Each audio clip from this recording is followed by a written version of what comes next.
Au Québec, plusieurs espèces de cicadelles sont présentes dans les luzernières. Les deux espèces majoritaires étant la cicadelle de la pomme de terre et la cicadelle de l'astère. Les cicadelles ne survivent pas à l'hiver au Québec. Les populations varient donc d'une année sur l'autre puisqu'elles migrent depuis les États-Unis en étant portées par les vents. Les cicadelles peuvent être présentes dans les luzernières en implantation ou déjà bien établies.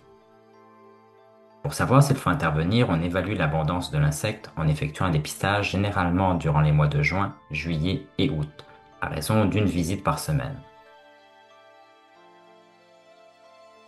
Le dépistage dans les luzernières est réalisé à l'aide d'un filet fauchoir lorsque le feuillage est sec. L'échantillonnage a lieu dans 10 stations réparties aléatoirement dans le champ. À chaque station, on effectue 10 coups de filet en avançant normalement. Il faut s'assurer que le filet est bien ouvert.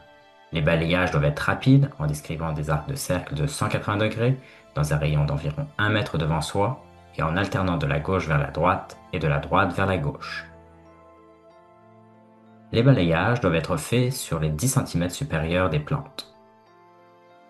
Après les 10 coups de filet, on fait 2 ou 3 coups rapides dans les airs pour permettre aux insectes de parvenir au fond du filet. On le referme ensuite en l'empoignant avec la main près de l'embouchure pour empêcher les insectes de sortir. On compte les cicadelles qui sont restées sur le bord du filet. On s'assure de vider rapidement le contenu du filet dans le sac pour éviter de perdre des spécimens.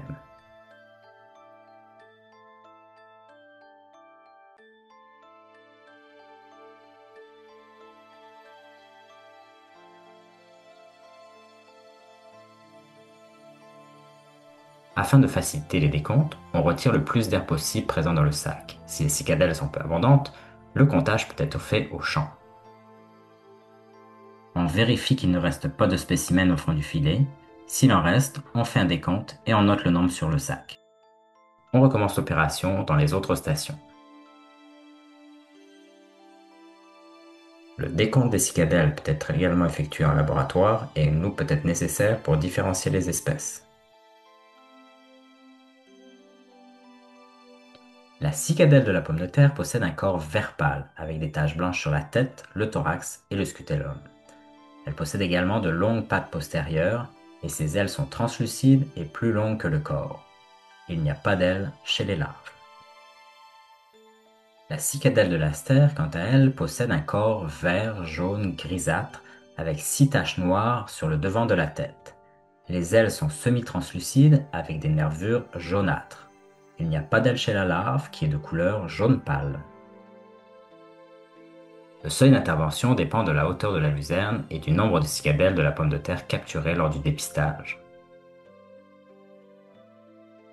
Pour en savoir plus sur la cicadelle de la pomme de terre dans la luzerne et ses méthodes de gestion, consultez la fiche technique sur AgriRéseau.